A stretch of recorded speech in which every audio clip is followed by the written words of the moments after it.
من يهده الله فلا مضل له ومن يضلله فلا هادي له ونشهد أن لا إله إلا الله وحده لا شريك له ونشهد أن سيدنا وسندنا وحده একটা জিনিসের ভয় ঢোকাও সেটা হলো ইত্তাকুল্লাহ। আল্লাহ পাক বলেন ইয়া আইয়ুহাল্লাযীনা আমানু ইত্তাকুল্লাহ, যারা ঈমান আনলে এক কাজ করো, ইত্তাকুল্লাহ, আল্লাহকে ভয় করো। কি হবে? বলে মক্কার এই সমাজের যেই মানুষগুলি চুরি করে, জেনা করে, ব্যভিচার করে, লুটতারাজ করে, গুম খুন করে, অবৈধভাবে নারীকে ধর্ষণ করে, ইফটিজিং করে, মানুষের জায়গা দখল করে নেয়, নিজের হাত দিয়ে নিজের সন্তানকে জিন্দা কবর দেয়, এই সব অপরাধ যদি বন্ধ হয় সমাজ শান্তির সমাজ হবে, আর তোমরা অন্তরে প্রশান্তি পাবে। আর যেই মানুষগুলি অপরাধ করে, যাদের অন্তরে রবের ভয় থাকে না, ওই মানুষগুলি কখনোই শান্তিতেই থাকতে পারে না। শুধু এটাই বললেন তাই নয়, আল্লাহ পাকের কোরআনের আরো আয়াত তাদেরকে শোনায় দিলেন, ফাত্তাকুল্লাহ মাস্তাতাতুম। আল্লাহ পাকের আরো একটা আয়াত শুনাইলেন, ইয়া আইয়ুহাল্লাযীনা আমানু ইত্তাকুল্লাহ ওয়া কুলু কাওলান সাদীদা। যখন আয়াতগুলি শুনাইলেন, এরপরে আল্লাহর পয়গম্বর তাদেরকে বললেন যে দেখো তোমরা আল্লাহকে ভয় করো। কি হবে? বলে আল্লাহ তোমাদের মুক্তির পথ তৈরি করে দিবে। সুবহানাল্লাহ বলেন। আমি যে আয়াতের অংশ পড়েছি, আল্লাহ বলেন وَمَن يَتَّقِ اللَّهَ يَجْعَل لَّهُ مَخْرَجًا। যেই মানুষগুলি শুধুমাত্র কেবলমাত্র আল্লাহকেই ভয় করবে, আল্লাহ পাক রব্বুল আলামিন তাদের জন্য মুক্তির পথ তৈরি করে দিবে। সুবহানাল্লাহ বললেন না? নবীজি বলল তোমরা যে অশান্তিতে আছো, অশান্তির জায়গা থেকে আল্লাহ মুক্তির পথ তৈরি করে শান্তির একটা পথ তৈরি করে দিবে। এই পথেই শান্তি পাবে, অন্তরে প্রশান্তি পাবে। আপনারা বলুন, বুকে হাত দিয়ে এই পৃথিবীতে আমরা কয়জন এখন ওই যুগের সাহাবীদের মতো আল্লাহকে ভয় পাই? বলেন। হাজী সাহেব হজ করে আসছে, আসার পরে সুদের বিজনেস আরো বাড়ায় দিয়েছে। কথা বলেন। হজ করে আসার পরে ঘুষের মার্কেট আরো যেন রমরম অবস্থা। শুধুমাত্র কেবলমাত্র ওমরা করে আসলো, আসার পরে যেন জায়গা দখল করার পালা শুরু করে দেয়। যেই মানুষের অন্তরে শুধুমাত্র আল্লাহর ভয় থাকবে, সেই মানুষগুলি কখনোই দুনিয়ার কোনো অপরাধের কাজ করতে পারে না। আর যেই মানুষগুলি দুনিয়ার কোনো অপরাধ করবে না, আল্লাহ তার পুরা অন্তরটা প্রশান্তি দিয়ে শুধুমাত্র ভরেই দেয়। মুসলমান ভাইরা আমার কথাগুলি দিলে বুঝার জন্য চেষ্টা করবেন। এই পৃথিবীতে রব্বুল আলামিন বন্ধুরা আমার আজকে আমাদের কাছে শান্তির পথ বন্ধ করে দিয়েছে। যেই পথে আমরা শান্তি পাবো, সেই পথগুলি বন্ধ করে দিয়েছে শুধুমাত্র কেবলমাত্র একটা মাত্র কারণ। আজকে পুরা পৃথিবীর দিকে নজর করে দেখেন, আমাদের অন্তরের মধ্যে আমাদের আল্লাহর ভয় নাই। কিন্তু রব্বুল আলামিন কি বললেন? وَمَن يَتَّقِ اللَّهَ يَجْعَل لَّهُ مَخْرَجًا। যেই মানুষগুলি আল্লাহকে ভয় করবে, রব্বুল আলামিন স্পষ্ট করেই বলেন তাদের জন্য মুক্তির পথ তৈরি করে দিব। সহজ করে বোঝার জন্য একটা মাত্র মিসাল দেই, তাহলেই আপনারা বুঝবেন। নবী আলাইহিস সালাতু ওয়াস সালাম যখন বন্ধুরা আমার দুনিয়া থেকে বিদায় নিল, এরপরে প্রথম খলিফা হলেন সিদ্দিক আকবর রাদিয়াল্লাহু তাআলা আনহু। এই সিদ্দিক আকবর যখন দুনিয়া থেকে বিদায় নিলেন, এরপরে দ্বিতীয় নম্বরের খলিফা হযরত ওমর ফারুক রাদিয়াল্লাহু তাআলা আনহু। এই যে বন্ধুরা আমার ফারুক আজমের শাসন আমল যখন চলতেছিল, সেই সময় বন্ধুরা আমার মক্কার জমিন থেকে অনেক দূরে একজন যুবক তাবী ছিল। এই যুবক তাবীর অন্তরের মধ্যে শুধুমাত্র কেবলমাত্র আল্লাহ এবং কি রাসূলুল্লাহর মহব্বত দিয়ে ফুলফিল ভরা। যুবক তাবী যখন একটু সময় পায়, সেই সময় যেন বিশ্ব নবীর রওজায় হাজিরা দেয়। এক পর্যায়ে একদিন বন্ধুরা আমার যুবক তাবী তার অন্তরের মধ্যে শুধুমাত্র কেবলমাত্র আল্লাহ পাক এমন কি রাসূলুল্লাহর মহব্বত থাকার কারণে এখন যেন বন্ধুরা আমার বিশ্ব নবীর জন্য দেওয়ানা। এই জন্যই তো একজন কবি সুন্দর করে বলেন, আয় রহমতে আলম নবী হাদিয়ে উমাম, देवाना तेरे हो गया मैं मुझे खबर लो, देवाना तेरे हो गया मैं मुझे खबर लो। আল্লাহু আকবার বলেন। যেই মুহূর্তে যুবক তাবি বিশ্ব নবী রওজা যাবে, রাস্তায় চলতে যেই পরিমাণ খাবার প্রয়োজন, তামাম খাবারগুলি বন্ধুরা আমার যখন নিজের কাছে গুছিয়ে নিল, এরপরে তার যতগুলি ঘোড়া ছিল এর মধ্যে সবচেয়ে বন্ধুরা আমার যেই ঘোড়াটা বেশি স্পিডে দৌড়ায়, এমনকি যেই ঘোড়াটা বন্ধুরা আমার সবচেয়ে বেশি তার পছন্দের ঘোড়া, সেই ঘোড়ার উপরে সওয়ারি হয়ে আল্লাহর বান্দা যুবক তাবি সেখান থেকে নবী রওজার দিকে রওনা দেয়। যুবক তাবি যখন ঘোড়ার উপরে উঠেছে, মরুভূমির পথে চলতেছে।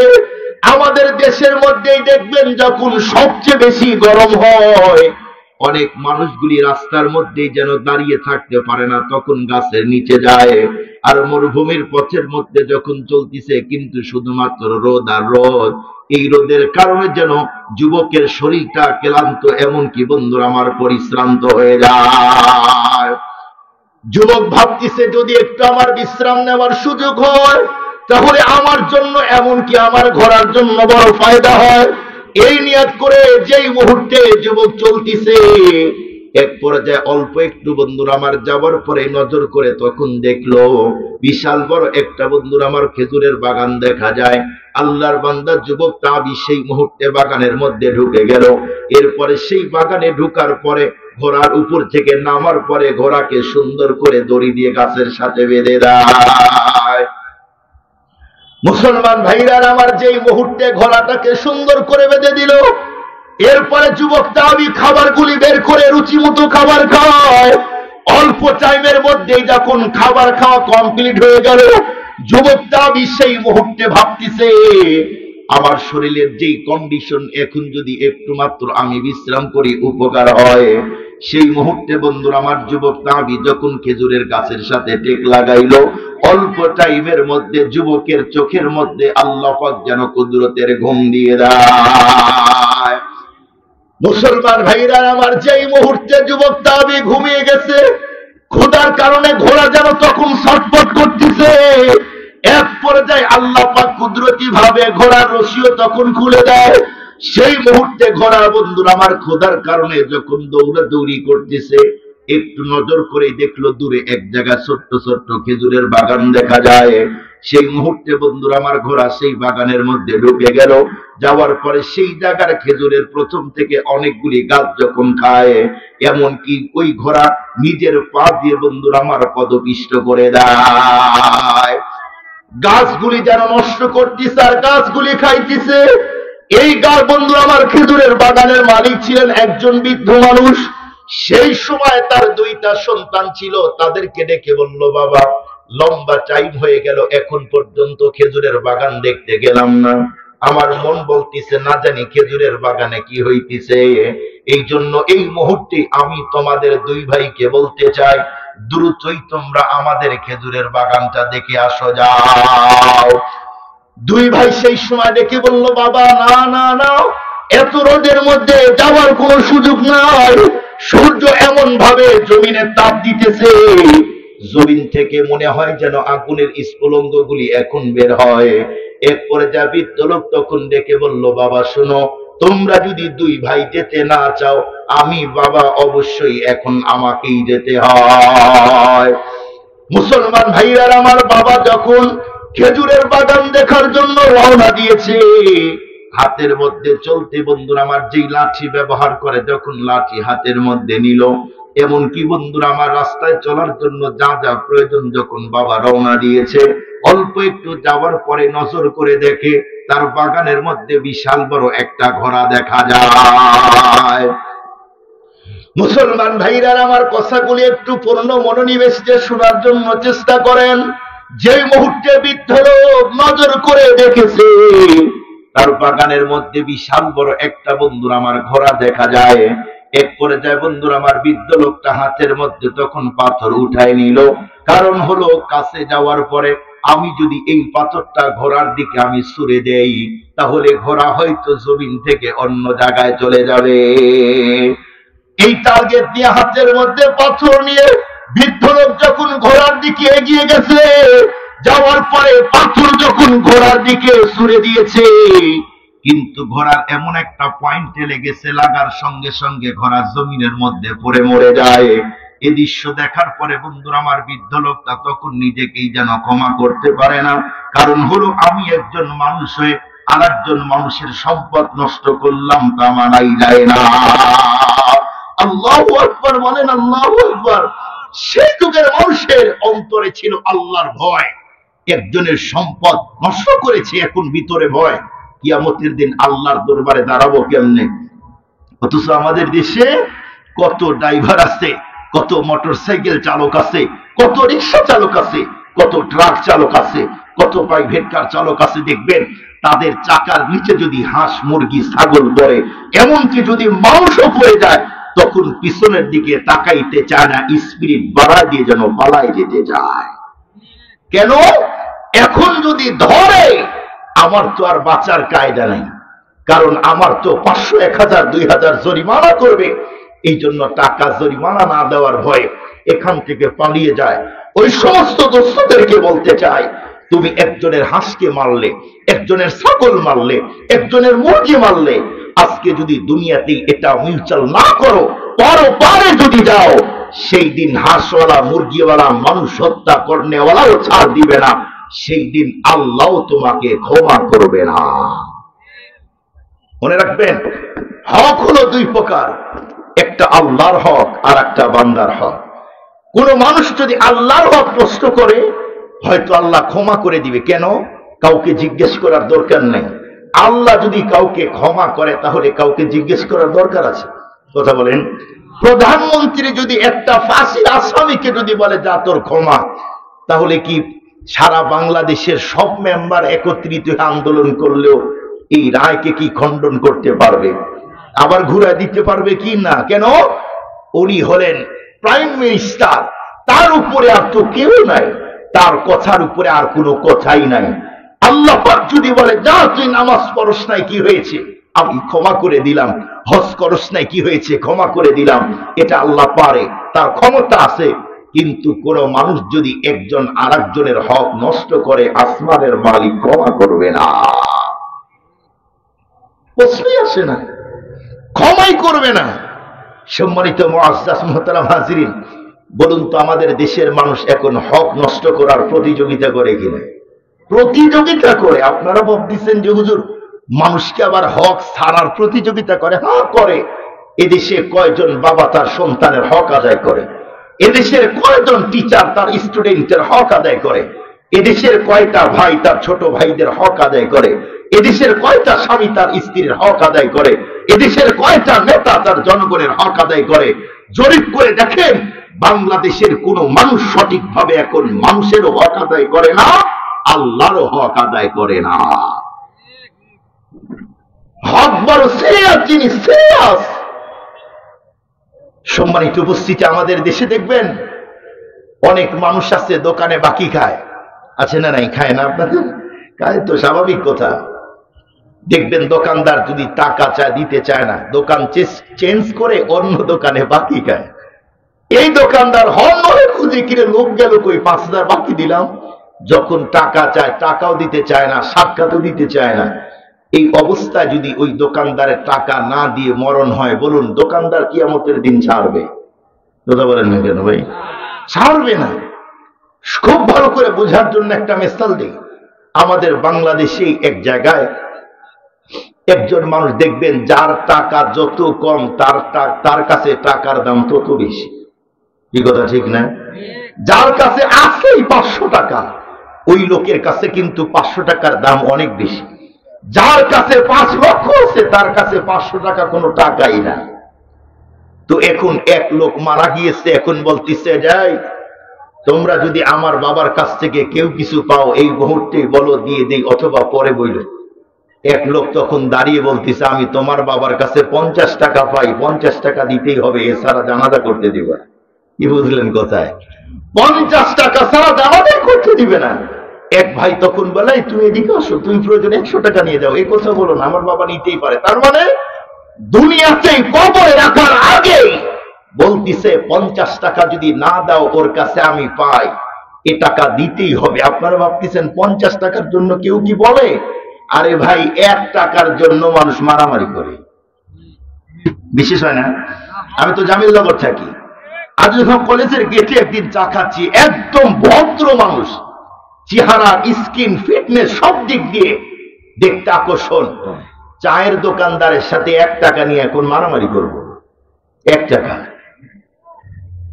মানুষ 1 হাত জায়গার জন্য এক ভাই আর এক ভাইকে খুন করে। এটা হলো দুনিয়ার স্বার্থ। খুব ভালো করে বোঝার চেষ্টা করবেন। তার মানে আমি যদি মুদিখানার দোকানদারের টাকা না দিয়ে মরি, দোকানদার কিয়ামতের দিন কি ছেড়ে দিবে? দুনিয়াতেই ক্ষমা করে না, ওই দিন বাঁচার চিন্তা করবে। ওই দিন তো মা তার সন্তানকে চিনবে না, সন্তান মাকে চিনবে না, বাবা ছেলেকে চিনবে না, ছেলে বাবাকে চিনবে না। ওই দিন দোকানদার ছেড়েই দিবে না, আল্লাহকে বলবে, আল্লাহ ও আমার হক দেয় নাই, ওর কাছে টাকা পাই। সেদিন টাকা কই পাইবেন? ডলার কই পাইবেন? রিয়াল কই পাইবেন? বলেন। তার মানে সেই দিন ওর হক নষ্ট করেছেন দুনিয়াতে, আপনার নেকি তাকে দিতে হবে। যদি নেকি না থাকে, ওর যে গুনাহ আছে, নেকি নাই, তাতে কি গুনাহ আমার কাছ থেকে নাও।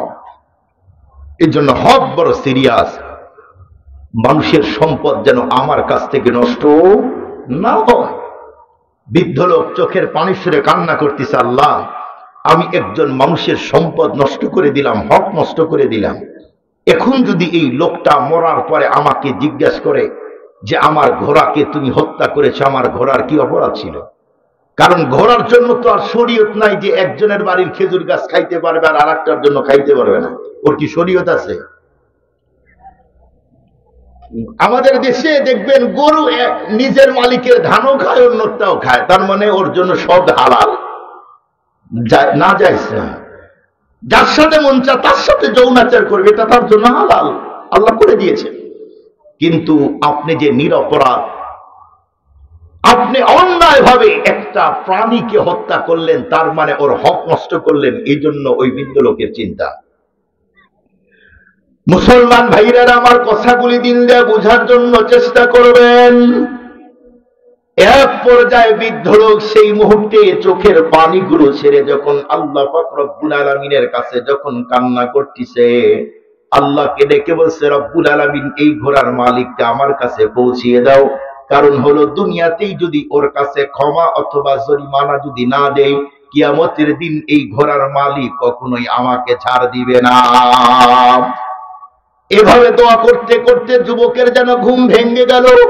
যুবক ঘুম থেকে উঠার পরে যেই জায়গায় ঘোড়াকে সুন্দর করে বেঁধে রেখেছে, এখন নজর করে দেখে সেই জায়গার মধ্যে, বন্ধুরা আমার, এখন ঘোড়া দেখা যায় না। এত দামি সম্পদ বন্ধুরা আমার যখন যুবক দেখতে পায় না, সেই মুহূর্তে যুবক যেন বন্ধুরা আমার নিজে নিজে অস্থির হয়ে গেল। এক পর্যায়ে যুবক সেখান থেকে উঠার পরে হন্য হয়ে তন্ন তন্ন করে তখন ঘোড়াকে খুঁজতে যেন বের হয়। অল্প একটু যাওয়ার পরে যুবক খুঁজে খুঁজে দেখলো, না, ঘোড়া কোথায় পাওয়া যায় না। কিন্তু একটা খেজুরের ছোট্ট ছোট্ট খেজুরের বাগান দেখা যায়। সেই বাগানের মধ্যে বন্ধুরা আমার তার বিশাল বড় ঘোড়া মরে আছে। যুবক হাঁটি হাঁটি পা পা করে তখন খেজুরের বাগানে গিয়েছে। যাওয়ার পরে নজর করে দেখে ঘোড়া জমিনের মধ্যে মরে আছে, কিন্তু এই ঘোড়ার একদম নিকটে একজন বন্ধুরা আমার বৃদ্ধ মানুষ দাঁড়ানো। যুবক সেই মুহূর্তে ডেকে বলছে, আমির সেই সময় ডেকে বলল, মুরব্বী, আমি জানতে চাই, বলুন আমার এই ঘোড়াটাকে কে হত্যা করে দিল? সেই মুহূর্তে বন্ধুরা আমার বৃদ্ধ লোক ডেকে বলল, বাবা, আমি জানতে চাই, বলো দেখি এই ঘোড়ার মালিক কি তুমি নাকি? সেই মুহূর্তে যুবক বলল, মুরব্বী, হা হা, এই ঘোড়ার মালিক আমি। আমার ঘোড়াকে কে হত্যা করলো আমি জানতে চাই। বৃদ্ধ লোক তখন বলল, শুনো, ইচ্ছা করে তোমার ঘোড়াকে আমি মারি নাই। কিভাবে মারলেন? বলে, আমি পাথর ছুঁড়ে দিয়েছি, ঘোড়ার এমন একটা পয়েন্টে লেগেছে, লাগার সঙ্গে সঙ্গে ঘোড়া মরে গেছে। কিন্তু যুবক এ কথা শোনার পরে তখন তার যেন হিতাহিতি জ্ঞান হারিয়ে যায়। যুবক তখন ধরলেন, মুরব্বীকে ধরে যখন রাগ কন্ট্রোল করতে না পেরে ঝাঁকি দিয়েছে, ঝাঁকুনি দেওয়া মাত্রই যুবকের হাতের মধ্যে বৃদ্ধ লোকটা মরে গেছে। বলুন তো বিপদ বাড়লো না কমলো? এখন এখন যুবক তো পেরেশান হয়রান, হায় আমি এটা কি করলাম, নিজের হাত দিয়ে আমি একজন মানুষকে হত্যা করে দিলাম। কারণ নবী বলেন মারাত্মক গুনাহ চারটা, আল কাবাইর ইশরাকু বিল্লাহ ওয়া উকুকুল ওয়ালিদাইন ওয়া কতলুন নাফসি ওয়া শাহাদাতুজ জুর। নবীজি বলেন চারটা অপরাধ মারাত্মক, এর মধ্যে একটা হলো মানুষ হত্যা করা। যুবক তাবির অন্তরে মানুষ হত্যা করেছে, ভিতরে কি ভয়? অথচ আমাদের দেশের মানুষ এখন যারা দিন প্রচারের জন্য যারা কাজ করে আলেম, তাদেরকেও মানুষ হত্যা করতেও এখন অন্তর কাঁপে না। মানুষ হত্যা কোনো ব্যাপারই না, কিছু মনেই করে না মানুষ। সম্মানিত মুআজ্জাজ মুহতারাম হাজিরিন, কথাগুলি খুব ভালো করে বুঝবেন।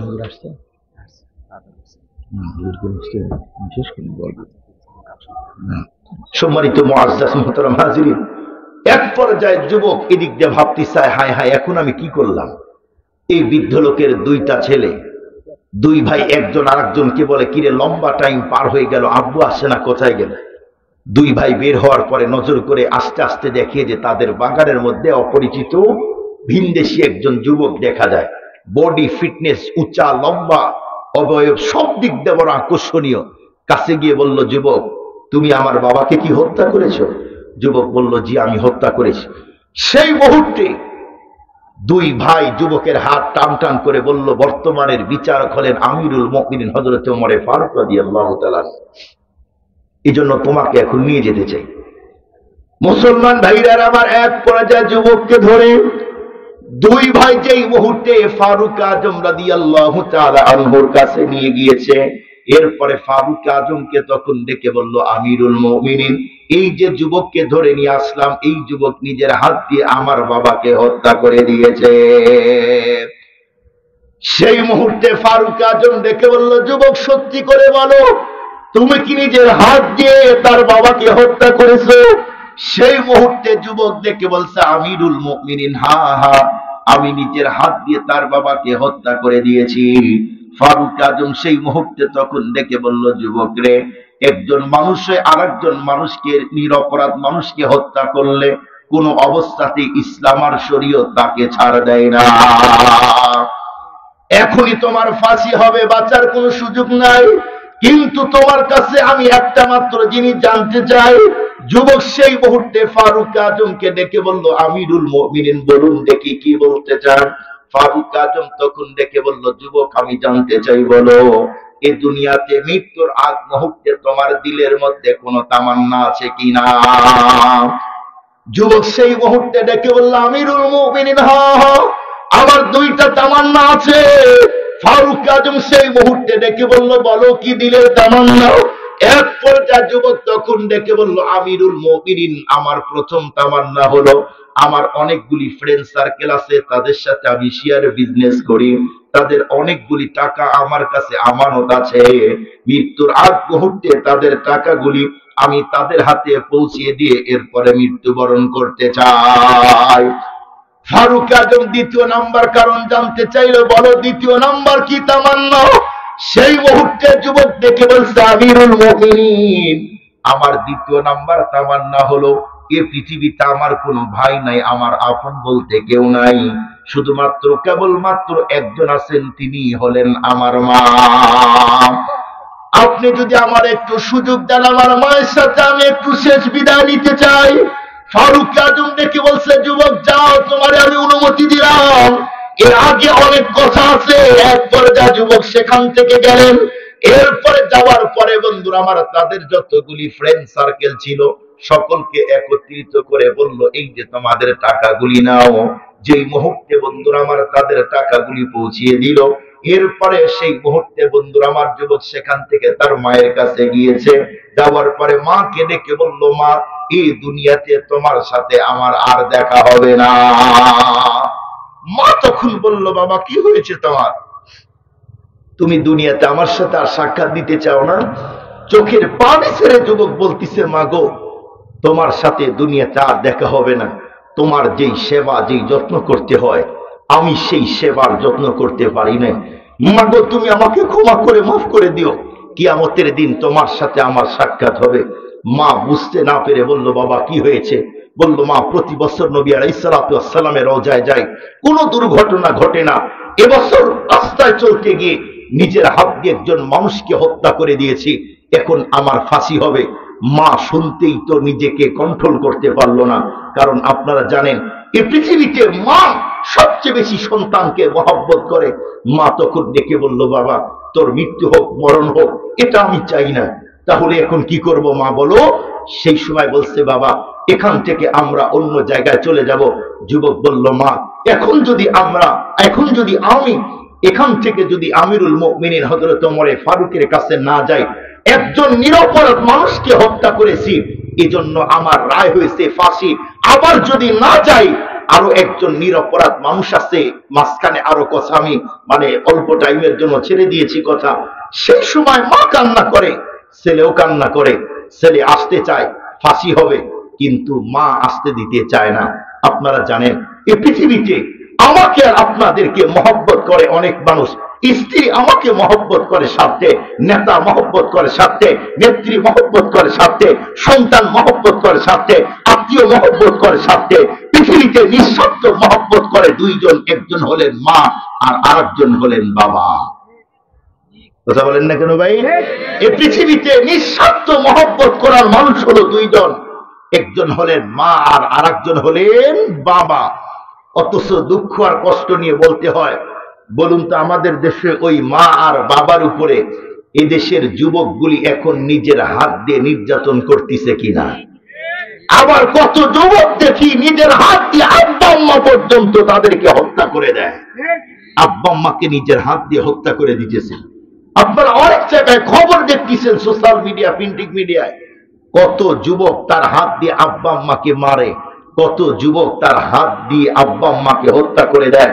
স্পষ্ট ভাষায় বলতে চাই, যেই যুবকগুলি তার মা আর বাবাকে এমন ভাবে নির্যাতন করে, হত্যা করে দেয়, এই জাতীয় একটা যুবককে ধরে যদি এদেশের সমাজের মানুষ যদি একটা যুবকের বিচার করত, চৌরাস্তার মোড়ে ঝুলন্ত অবস্থায় পাথর নিক্ষেপ করে যদি হত্যা করে দিত, একটা যুবকের বিচার করলে আর কোন জালেম সন্তান তার মা আর বাবার উপরে আক্রমণ করত না। একটা বিচার করলে। সম্মানিত উপস্থিতি, খুব ভালো করে বুঝবেন, আব্বার আম্মা কিন্তু কোন নরমাল জিনিস না। কথা বলেন? আমাদের মানুষ, দেশের মানুষ, যুবকগুলি যতদিন বিয়ে না করে ততদিন আব্বা আম্মার কথা শোনে। যখনই বিয়ে করে এরপরে যেন আব্বা আম্মা তাওই আর মাওই হয়ে গেছে।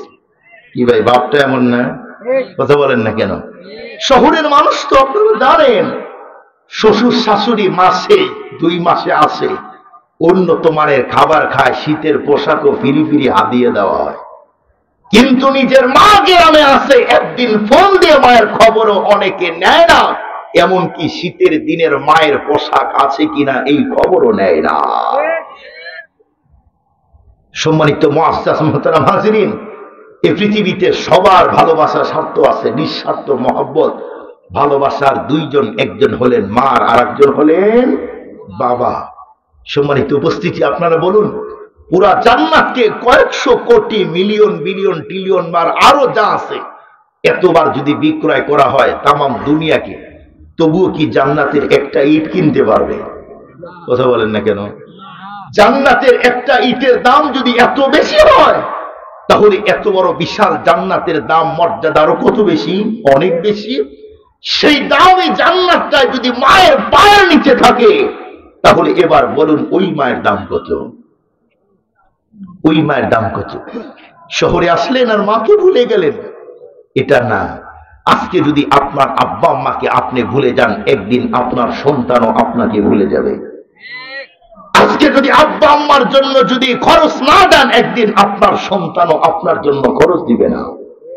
আজকে যদি আব্বা আম্মাকে নিজের ঘরে জায়গা না দেন, একদিন আপনার সন্তানও আপনাকে তার ঘরে জায়গা দিবে না। এগুলি মনে রাখেন, এগুলি মনে রাখেন। আজকে আমাদের দেশের মধ্যে আমি তো চ্যালেঞ্জ করে বলতে পারবো, কোন সন্তান চায় না তার মা আর বাবা অশান্তিতে থাকুক, এটা চায় না। চায়?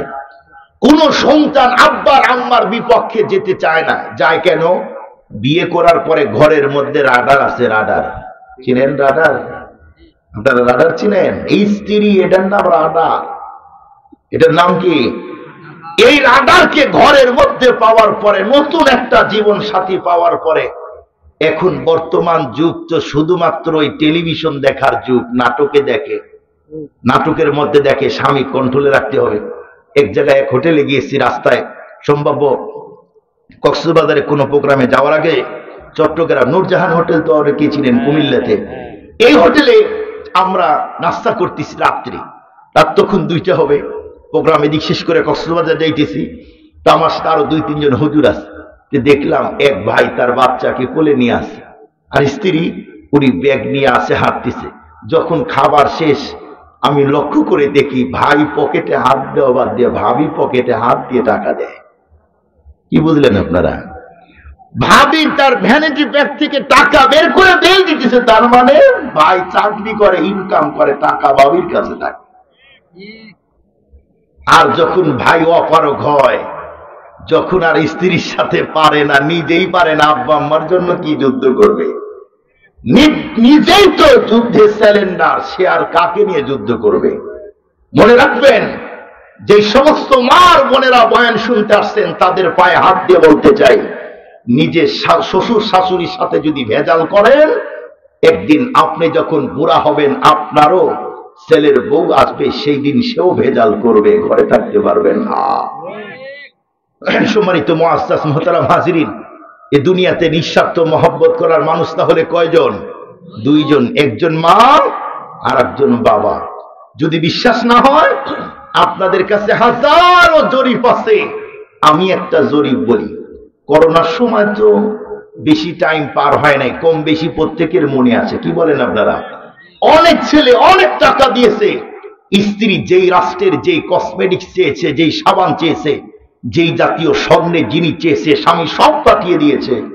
কিন্তু স্বামীর যখন করোনা, এখন স্বামী নিজেই আসতেছে, স্ত্রী